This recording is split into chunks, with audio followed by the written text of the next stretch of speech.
Not so much. I don't know of any. I know of one woman who goes as a crew member on a sword fishing boat, or a woman that was going. I don't know if she still is or not. The inshore lobster fishery at home, there are a lot of women who go.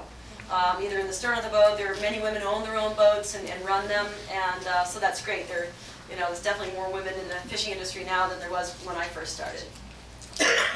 Yes? What's the most challenging thing as a captain?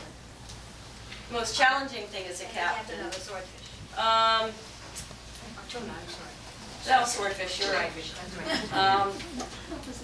There's so many things that are challenging. What's the most challenging? I think probably when the chips are down, things aren't going well, to stay positive and optimistic. I mean, generally guys will follow the captain's lead. So if the captain gets kind of like all gloomed out, everyone's pissed off. So probably the hardest thing is when things aren't going well, to just keep knowing that the next set's going to be the one. Yes. Can you speak more about how you fish with the lunar cycle? Yeah, fishing the lunar cycle. Yeah. The moon really affects the tide, as everyone knows, and the places that we longline or fish for hooks, fish for swordfish with hooks. We fish where two bodies of water come together. For instance, east of the Grand Banks, it's where the warm water of the Gulf Stream pushes up into the cold water of the Labrador Current. Where these two bodies of water come together is where we want to fish. And when the moon is in its full phase, or say from the first quarter through the third quarter, when you actually see a lot of moon, those bodies of water jam up together a lot more effectively. And it's much easier to string your gear out seeing this temperature break with a temperature gauge. It's not really, we say it's a temperature break, it's actually a current change that we're fishing, but it's so much easier to look at a temperature gauge than to try and figure out if the water here is moving 3 knots and the water there is moving 2.5. So we call it, it's a temperature break that we're following. So that's why the lunar cycle. And we do our steaming back and forth to the dock, and our turnaround time, or the time when we're unloading and resupplying during the dark part of the moon. Yeah. Yes? Is your next season going to be televised as well? Yes. Well, we've filmed season 2 last fall, and that should air after Shark Week, whenever that is. I'm not really sure when that is. I think it's like maybe early August. And it's going to be 10 episodes as opposed to 8 last year. It's going to be really, I mean, if you watched season 1 and you liked it, season 2 is going to be a lot better. I mean, big fish, big weather, lots of drama aboard my boat. Yeah, and I still can't believe some of the stuff that was going on, but it's going to be good. And then I'm going August 1st with the Hannah boat, and I'm really happy to have that boat back.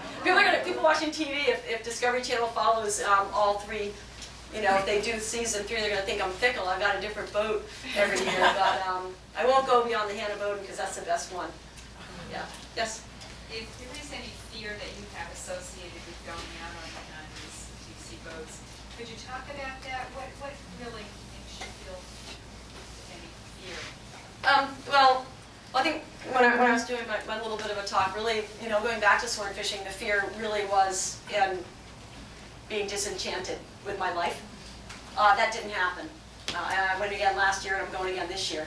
The fear in the first 20 years that I went was throwing the lines off the dock and being afraid that I caught my last fish.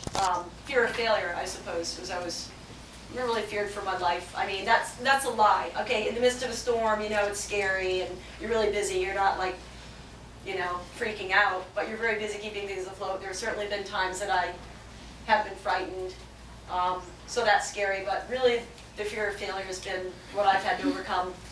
Actually, whether I've been fishing or doing anything else, that's the big one for me. Yes? Is there a type of bait that you put on the end of the circle hook for the swordfish that they like to eat? Yes, we use mackerel and squid, and we take these boxes of frozen bait with us. We take like 10,000 pounds, 15,000 pounds for a trip. And that's what they like. That's what they like, yeah. Yes? Could you please tell us what's the longest that you've been in the storm?